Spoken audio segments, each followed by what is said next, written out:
Hey, shalom, shalom. Let me make sure the volume is up. Okay.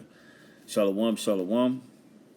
Before I get started, as always, I want to give all praise to Yahweh, Bahasham, Yahweh Shai, Bahasham, Racha HaKodash. Double honor to the apostles and the elders of Great Millstone, and salutation and blessings to the hopeful elect scattered throughout the four winds of the earth.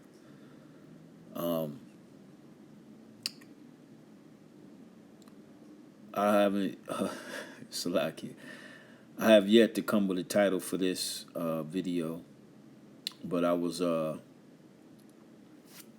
checking out a video, little quick snip, 3-minute video, I think it was, of Elder Malcolm out of Chicago, a beloved priest, going into the name, and this was on TikTok, and I go to the comments, just to see the type of spirit that's out there which these people are bugged.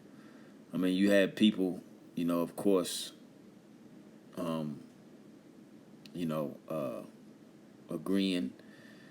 You could tell the different brothers that are on the comment board, but then you have these Old Testament Yisraelites, That's what I'm gonna call them, these Israelites that think that they know the scriptures. Oh yeah, indeed, they know that they're Israelites. These Torah-only Israelites, but yet they don't understand any of the prophecies in the Old Testament. Now, I'm gonna read the comment that sparked me to do this lesson. All right, with you Old Testament Torah-only Israelites, you're easy. You claim to believe in the Old Testament, but yet you don't understand the prophecies that are found in the Old Testament for our Messiah to come, and has come the first time. All right, you just oblivious to it, which is all right. If this video may reach the ears of Yehuda Yisrael 52. All right, because I clicked on your page on TikTok, and it's private. I didn't check YouTube. I'm just gonna do a video based upon the comment that you put on the beloved priest Elder Malcolm's page, saying that he was wrong when he's not wrong. All right, he's totally right in what he was saying. So, this is the comment here, as you can see on the screen. It says, this is by Yehuda Yisrael 52. Our true king is David. And as you can see, Elder Malcolm responded, agreed, but Yahweh Shai is David's king. All right? Ours by default. King of kings is Yahweh Shai, which he's absolutely right. 100% correct when he says that. And the proof of that is when King David, let's go to the blue letter real quick. And then we'll go back to the comment. Okay, because King David said this, all right, in the book of Psalms. And let me type it.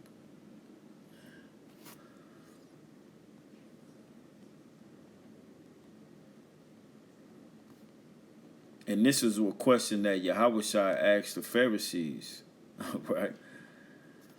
And they couldn't answer it. You know what I'm saying? Let me see if I can get this real quick. In the book of Psalms.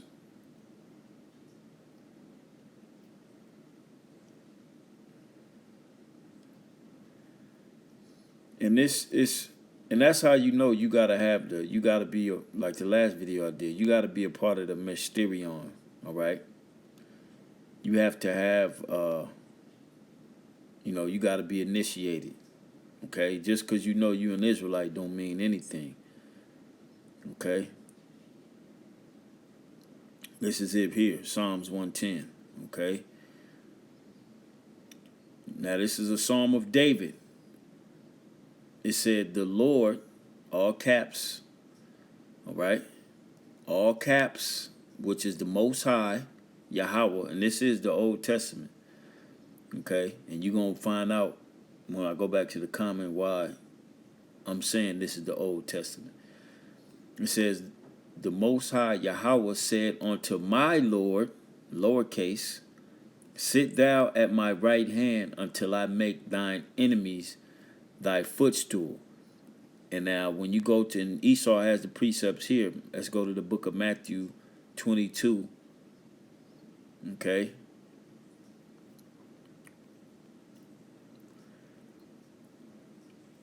And this is a question. The same thing Yahweh Shai, he threw the scriptures back at him, at the wicked scribe and Pharisees. We're going to start at 41. It says, Matthew 22:41. While the Pharisees were gathered together, Yahweh Shai asked them, saying, what think ye of the anointed?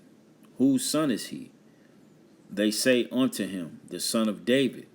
He said unto them, how then doth David in spirit call him Lord, saying, the Lord said unto my Lord, sit thou on my right hand, till I make thine enemies thy footstool. If David then call him Lord, how was he his son?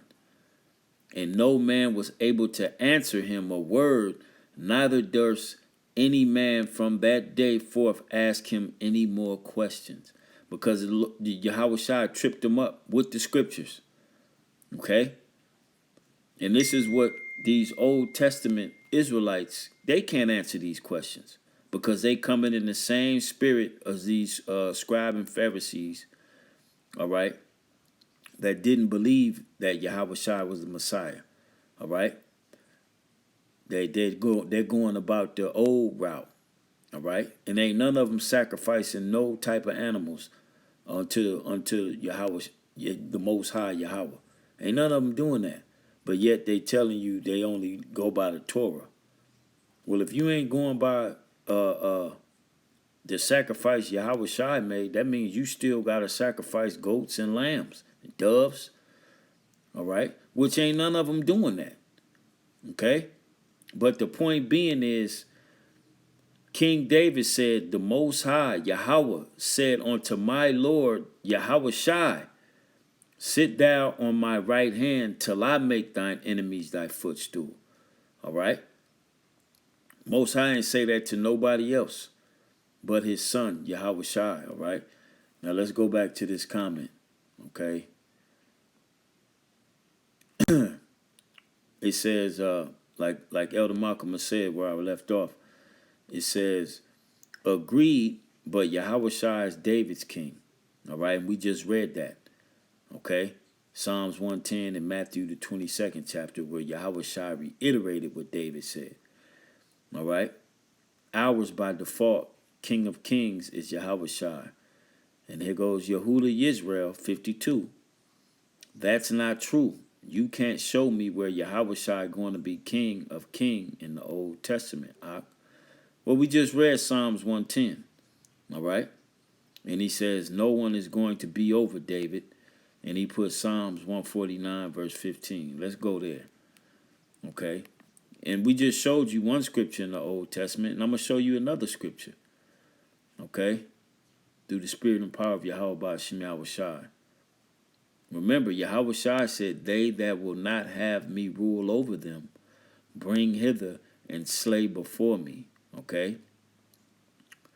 So he put Psalms 49, verse 15. It says, but God will redeem my soul from the power of the grave, for he shall receive me. Okay?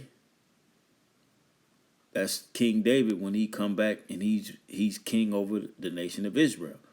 But he's going to have a king over him, which is Yahweh Shai, man. All right? Because the power that's going to redeem him from the grave is Yahweh Shai through the Spirit. All right?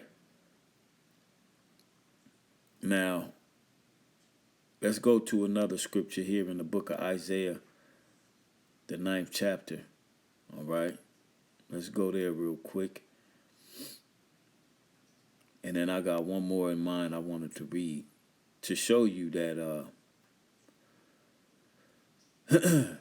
King David will have a king over him, but then he will be king over all Israel under Yahushua. All right, because the Most High promised him that. Okay, but the Most High also promised Yahushua. He gave Yahushua power over everything. All right, so there's going to be an order of kings. Okay, Isaiah 9:6, it says, "For unto us a child is born." Who is this talking about? This is the Old Testament. You said, show you in the Old Testament. Okay? "For unto us a child is born, unto us a son is given." And this is talking about Yahushua when he was born. All right? 2,000 years ago plus. All right? And adopted us back to the Father through his perfect sacrifice. All right? Which he lived a life of no sin. All right? He was circumcised on the 8th day. Okay? He was perfect as a man in the flesh, and he sacrificed his life in order for us to be adopted back to our Father. He made peace with our Father, Yahweh, all right, by his sacrifice he made. And a lot of you guys are going to respect Yahushua, man. And you're going to fear Yahushua, okay, because you disannulling and not believing in Yahweh. That's total disrespect, because without what Yahushua did, you wouldn't even know that you're an Israelite. You would have no clue that you are a son of the power. All right, you wouldn't know that. But what Yahushua did opened that up to you. Okay? It says, "For unto us a child is born, unto us a son is given, and the government shall be upon his shoulder." Who's the government? The government is going to be the 144,000, which by default is the house of David. Okay? And it's going to be upon the shoulders of Yahushua. Okay? Because Yahushua is going to be over all of it. Okay? "And his name shall be called Wonderful Counselor, the Mighty Power, the Everlasting Father, the Prince of Peace." And that's talking about Yahushua, man. All right?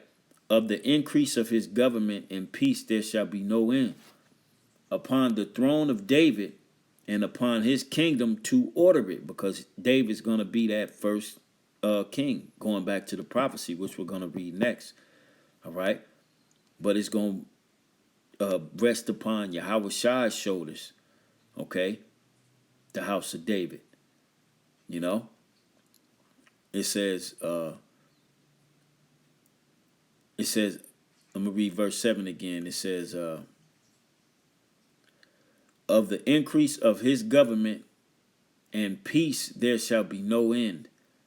Whose government? His government is talking about Yahushua. All right? Because we ain't gonna do nothing without Yahushua. We won't even get the kingdom of heaven if Yahushua doesn't return. Okay? It says, "Of the increase of his government and peace there shall be no end, upon the throne of David," meaning I'm going to use the house of David. All right? "And upon his kingdom to order it, and to establish it with judgment and with justice from henceforth even forever. The zeal of the Lord of hosts will perform this." All right? Okay? Now, last scripture I wanted to get, just to bring it on home, okay, it's in the book of 2 Samuel, the 7th chapter. All right? And this is the prophet Nathan speaking to King David. All right? We gonna start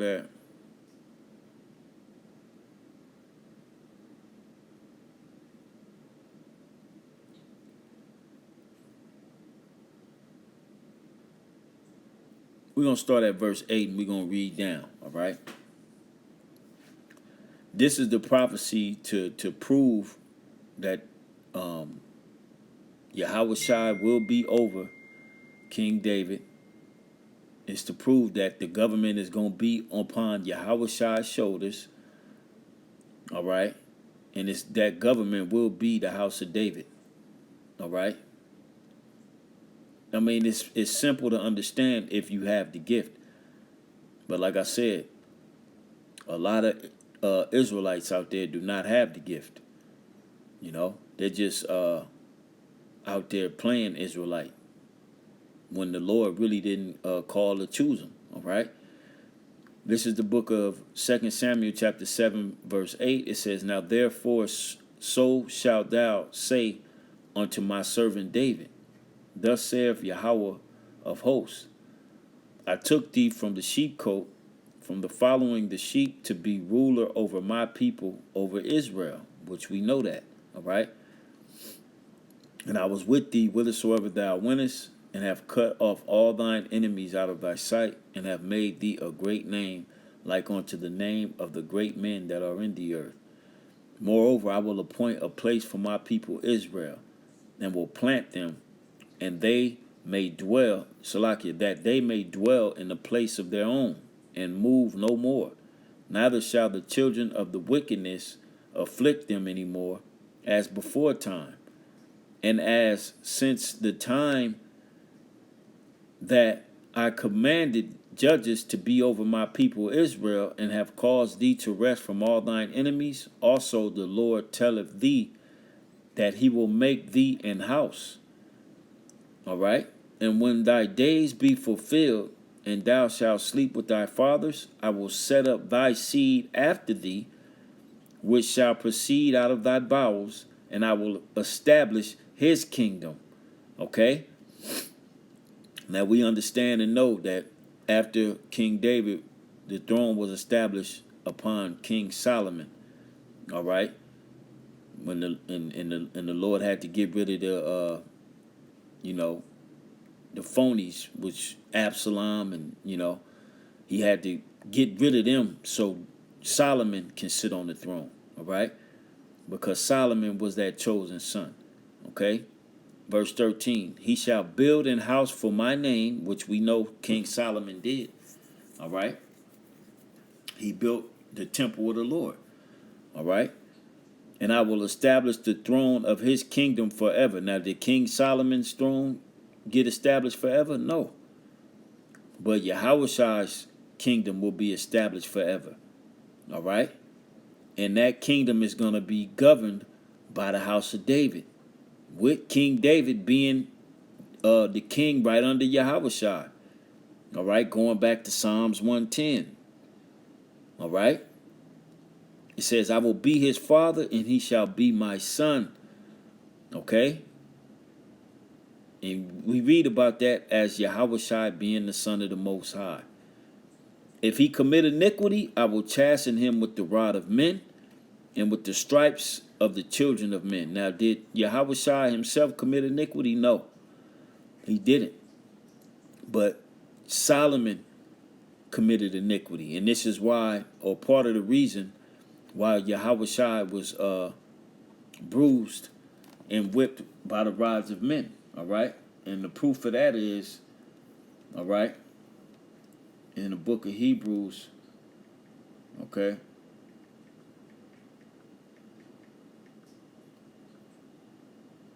In the book of Hebrews, the 7th chapter. Let's get that real quick, and we'll come back to this. All right, Hebrews 7. Okay. Which we know y'all don't, subscribe to the New Testament, but that's all right. But we're showing you how they both, they one in one. They go together. All right. This is the book of Hebrews, chapter 7. Verse 27, it says, "Who needeth not daily as those high priests to offer up sacrifice, first for his own sins," and this is why Yahweh was beaten with the rod of men. All right, for his own sins when he was Solomon. What was his sin when he was Solomon? He started to build altars and groves for the women that he was dealing with, the other nations' women, to their gods. All right. And that's where he went off. Okay, but he didn't. He died in a good old age. The scriptures tell you. All right. It says for his own, first for his own sins, and then for the people's. For this he did once when he offered up himself. All right. So let's go back to Samuel. Okay. 2 Samuel 7. Okay. And we left off on 14. I will be his father, and he shall be my son. If he commit iniquity, I will chasten him with the rod of men and with the stripes of the children of men. So he first for his own sins that he committed as Solomon. All right, because he was sinless as Yahweh Shai when he came on the scene as Yahweh Shai. All right, and then for the people, he took on the sins of all Israel. All right, that's why it is written Psalms 40 and 7. All right. For lo, I come in the volume of the book, it is written of me. And that's why our high holy day, the Day of Atonement, all right, which is around the corner, all right. Yahweh Shai, he represents that sacrifice to take on the sins of all Israel, all right. And you can read about that in the Leviticus, the 16th chapter, all right. Verse 15, but my mercy shall not depart away from him, as I took it from Saul, which means what? He is a king. Saul was a king, all right? Yahweh Shai, like Elder Malcolm has said, King of kings and Lord of lords, all right? Even King David called him Lord, all right? You call him a man your Lord, that's your king. You calling him your king, okay? King David knew. This is why he wrote Psalms 110. Okay? It says, but my mercy shall not depart away from him, as I took it from Saul, whom I put away before thee. In thine house and thy kingdom shall be established forever before thee. Thy throne shall be established forever. Upon what? Upon Yahweh shoulders. That's how the throne of David is going to be established. All right? Through the sacrifice Yahweh Shai did. Okay? Because Yahweh Shai is at the right hand. All right? Second in command in all of the universe. All right? The Son of the Most High, the Supreme Yahweh. All right? He is the only one in whom the Most High said, all right, sit down on my right hand until I make thine enemies thy footstool. That's why King David wrote that. So these are the scriptures that prove it. You know? There will be a order of kings in the kingdom of heaven, with Yahweh Shai being the King of kings, and then you're going to have King David, the rest of the 12, and then the rest of the 144,000. All right? That's going to be the order. That's going to be the government body of the nation of Israel. All right? And Yahweh Shai is going to be over all of it. So call halal, Yahweh Ba'ashem, Yahweh Shai. Lord will, this was edifying to the hopeful elect. And it's on to the next video. Shalom.